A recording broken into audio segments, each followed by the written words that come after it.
राधे राधे दोस्तों, आइए पुरुषोत्तम माह महात्म कथा अध्याय 10 सुनेंगे। मंगलकारी देव तुम मंगल करो गणेश, जगवंदन तुम्हरे करे काटो सबके कलेश। 10वें अध्याय में हम ऋषि कन्या द्वारा शिव आराधना की कथा सुनेंगे। महर्षि दुर्वासा ने कहा, हे सुंदरी, बहुत गुप्त बात कहता हूँ, ध्यान पूर्वक सुनो। हे सुभगे, अब आने वाला तीसरा महीना पुरुषोत्तम मास है। उसमें तीर्थ में जाकर स्नान करने से मनुष्य बाल हत्या तक के दोष से मुक्त हो जाता है। हे सुंदरी, इससे अधिक फलदायक कार्तिक आदि महीने में भी नहीं है। सब महीने, पक्ष और पर्व आदि पुरुषोत्तम मास की 16वीं कला के समान भी नहीं। है सुंदरी, गंगा में 12,000 वर्ष और गोदावरी में एक स्नान तथा सिंह के बृहस्पति में एक बार स्नान करने से जो फल प्राप्त होता है, वही फल किसी भी स्थान पर एक बार स्नान करने से इस मास में प्राप्त हो जाता है।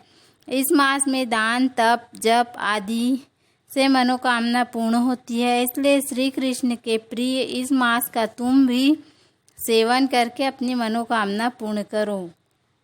हे सुभगे, मैं भी इस पुरुषोत्तम मास का सेवन करता हूँ, अतः तुम भी इसका सेवन करो। श्री कृष्ण बोले। दुर्वासा के वचन सुनकर वह मूर्ख कन्या क्रोधित हो कहने लगी, हे ब्राह्मण, आपके वचन मुझे पसंद नहीं है।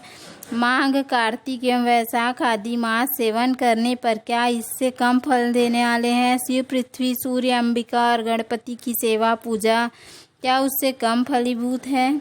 व्यतिपात आदि योगों को छोड़कर आप इस मास की प्रशंसा क्यों करते हो? यह मास तो सब कर्मों में निंदित मल मास है। सूर्य की संक्रांति इसमें न होने पर भी इसे आप श्रेष्ठ कैसे कह सकते हैं? मैं जानती हूँ कि सब दुखारी निसंदेह श्री हरि हैं, परंतु वह कैसे मालूम कि हमल मास श्री हरि का विशिष्ट प्रिय मास है। ब्राह्मण पुत्री के वचन सुनकर महर्षि दुर्वासा की आंखें क्रोध से लाल हो गईं, किंतु मित्र कन्या होने के कारण उसे शाप नहीं दिया, अपितु दया आ गई। मुनि दुर्वासा बोले, हे बाले, तुम मेरे मित्र की बेटी हो, इसलिए मैं तुझ पर क्रोध नहीं कर रहा हूँ।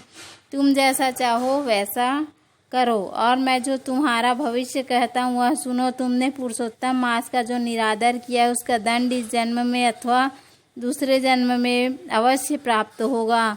मैं तो बद्रिकाश्रम जा रहा हूँ, तुम्हारा कल्याण हो। इतना कहकर दुर्वासा मुनि वहाँ से उसी समय चले गए, और वह कन्या पुरुषोत्तम मास की बुराई करने के कारण तेजहीन हो गई। तब वह बहुत देर तक कन्या ने सोच विचार कर शीघ्र प्रसन्न होने वाले भगवान शिव जी को प्रसन्न करने का निश्चय किया।